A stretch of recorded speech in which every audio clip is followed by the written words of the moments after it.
प्रियजन, संत पिता फ्रांसिस कहते हैं, संत जोसेफ मौन व्यक्ति, आप जो सुसमाचार में एक भी शब्द नहीं बोलते हैं, हमें व्यर्थ शब्दों से तेजी से बचना सिखाते हैं, उन शब्दों के मूल्य को फिर से खोजना सिखाते हैं जो शिक्षा देते हैं, प्रोत्साहित करते हैं, सांत्वना देते हैं और समर्थन देते हैं। उनका जीवन चुनौतियों से भरा हुआ था। उनकी मंगनी मरियम के साथ हुआ था। उसे पता चला कि वह गर्भवती है।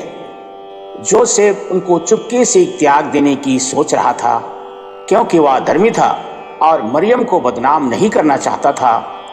वह इस पर विचार कर ही रहा था कि उसे स्वप्न में प्रभु का दूत यह कहते दिखाई दिया, यूसुफ दाऊद की संतान, अपने पत्नी मरियम को अपने यहाँ लाने से नहीं डरें, क्योंकि उनके जो गर्भ हैं पवित्र आत्मा से हैं।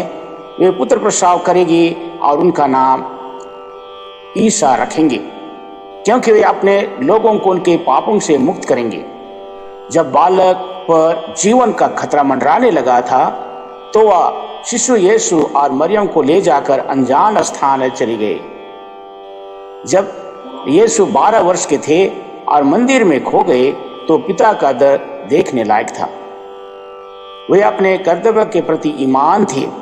आइए एडी माँ से सुसमाचार सुनते हैं।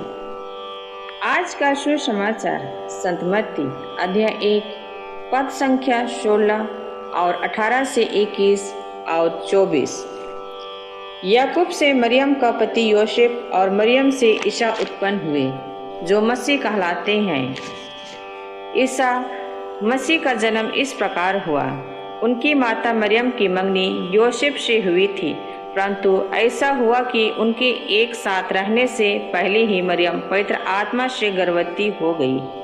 उसका पति योसेफ चुपके से उसका परित्याग करने की सोच रहा था, क्योंकि वह धर्मी था और मरियम को बदनाम नहीं करना चाहता था। वह इस पर विचार कर ही रहा था कि उसे स्वप्न में प्रभु का दूत यह कहते दिखाई दिया, योसेफ दाऊद की संतान, अपनी पत्नी मरियम को अपने यहाँ लाने से नहीं डरे, क्योंकि उनके जो गर्भ में है वह पवित्र आत्मा से है।